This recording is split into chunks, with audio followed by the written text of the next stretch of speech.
La méthode Coué était de sortie mercredi soir au ministère de la Culture après la décision du Conseil constitutionnel. Ce n'est pas une remise en cause du texte.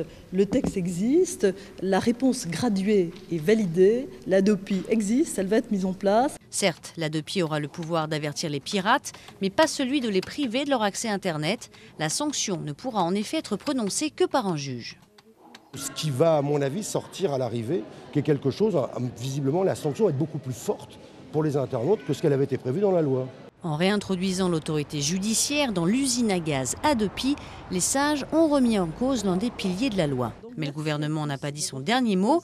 Soit il promulgue le texte tout de suite et le Parlement complétera ensuite la partie censurée par les sages, soit le texte repart devant les députés pour une deuxième délibération.